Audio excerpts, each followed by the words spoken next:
that day that you got free? What was that feeling? What was that emotion? Well, I can't explain it. Not only just stepping outside them gates, bro. When I walk up in the Buc-ee's, I walked up in the Buc-ee's. Bucky's like the gas station? The gas station in Huntsville. Hey, look, you gotta sit back. Your microphone way over there. You over here yelling at me. Well, I'm just with the thing about I walked up in You got Buc-ee's, excited. bro. You got excited about Bucky's? I'm thinking about how I became like I've said.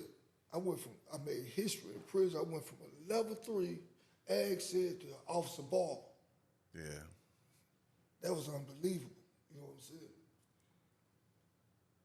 So I had officers bring me buckets, like the little breakfast burritos and things, you know what I'm saying?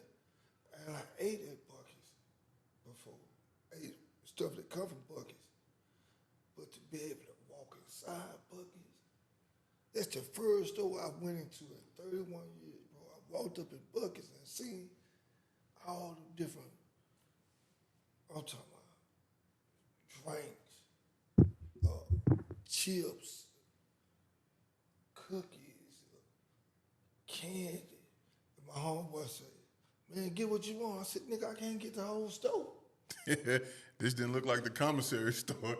It didn't look like It didn't look like the I said, commissary. bro, I walked, man, I got some trolleys, because, trolley the gummy run. Hey, and you still be eating those. And I'm crazy about it. I ate them while I was in prison. I used to actually look in a sales ad and say, that's what I want, and pay a guard to go bring them to me.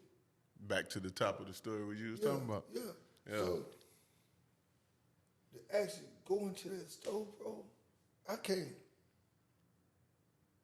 explain it. Words can't even explain. I can't even come up with the saying. I can't come up with no thought. I can't come up with that moment never be relived.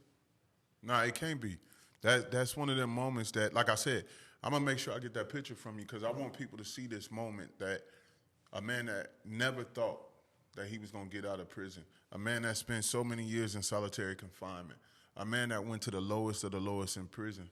And walked out on the top. I went from the lowest in prison and walked out the highest that you could ever be in a person in my position. It's one other thing that I want to touch on before we move into where you currently at right now and what your future gonna look like, just for time's sake. You told me a story about you wrote a disposition or you challenged something. Oh, I got jumped on. So. I thought you ain't never lost no fight.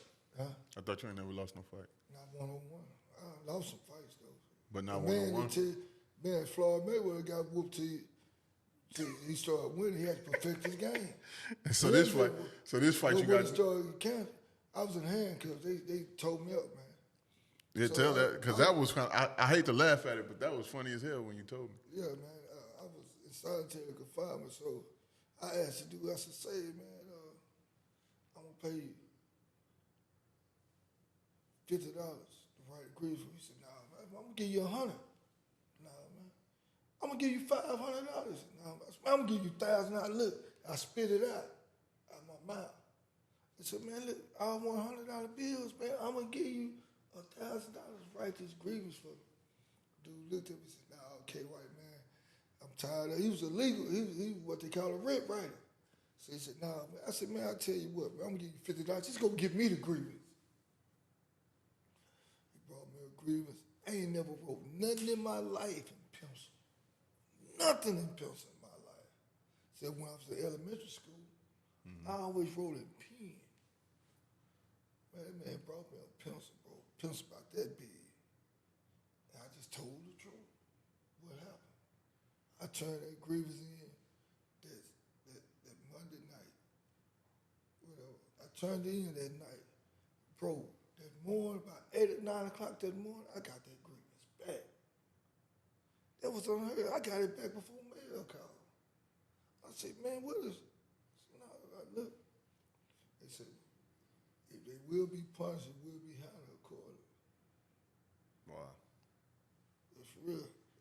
And I was so determined, bro. I said, I laid up, I told myself, man, if you smart enough to manipulate an officer to put their whole livelihood on the line, you can write this yourself. And I did, bro. I did. And what the warden tell you? Huh? Was it the warden or somebody told you something about how you wrote that? No, that was a magistrate, U.S. magistrate for the federal court. Judge and they say, where I went there, as it say, man, it was like 20 or so or more people. I met Ken Paxton before. They all came there to meet me. He said, man, they had different people do court clerks and all those stuff. They say, now one of them ever was articulate or wrote a deposition or writ the way I wrote them. Say they mostly type, say, you handwritten them. I said, I know, I wrote them. Yeah. You know what I'm saying? And they were so amazed. And that right there, that moment right there, bro, let me know how powerful my mind was. That moment right there. Because these folks run the state of Texas. Yeah. You know what I'm saying? These are lawmakers, these federal judges, bro. People that spent 8, 9 years getting law degrees at the highest level. They would appreciate and respect my mind frame. And I sell it out of court. I feel like the dumbest motherfucker on earth. Why? I let them make it. I had the state of Texas by the nuts, bro. Literally. I'm talking about did, but when they came up with that money on me, I said, shit, ain't nothing wrong with me.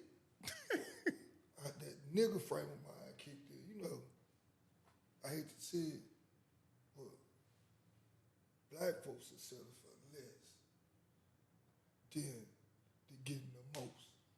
You know what I'm saying?